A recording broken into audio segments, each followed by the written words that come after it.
This is Jeff Cobb at Motorcycle.com, and we decided to take a look at 3 motorcycles that are designed to have a pretty broad range of appeal. 3 middleweights, reasonably priced in today's market, today's economy, that are designed to do a lot of things well. They're all sport bikes. We're talking about the Suzuki GSX650F, the Kawasaki Ninja 650R, and the Yamaha FZ6R. The Yamaha was launched last year as a brand new model. All these motorcycles are fairly new in their design. Suzuki is a 2008 as designed, and of course we're looking at a 2009 model because Suzuki's not bringing these motorcycles into the States this year.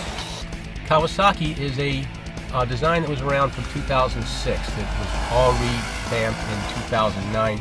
Basically all these motorcycles are on par with what they would have been last year.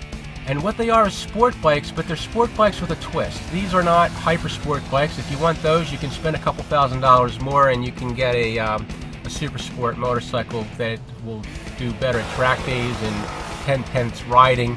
These motorcycles are meant to be really jack of all trades, master of none. It's form follows function with these motorcycles. You have fairings that not only are good at 150 miles per hour tucking in, but they're also good for a little bit of weather protection and for if it gets rainy or something like that.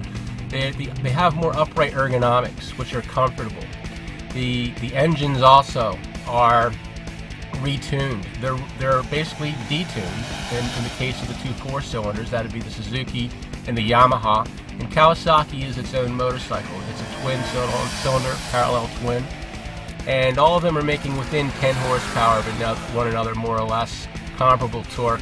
Not as high horsepower as you get in a super sport motorcycle, but that's the idea. These bikes don't have to screen the red line before they start making power. They don't have to be doing 2/3 of the red line to start making power at 7,000, 8,000. They're making power down low, which ought to help with durability, because you're not spinning all those little mechanical parts at 14,000 RPM as often. In fact, never. All these bikes have red lines that are more like real-world red lines for high-performance motorcycles.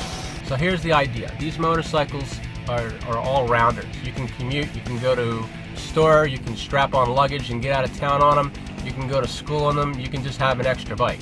That's what they are. And if you want to go carve canyons, you want to go ride fast on the off-road, they'll still get up and go.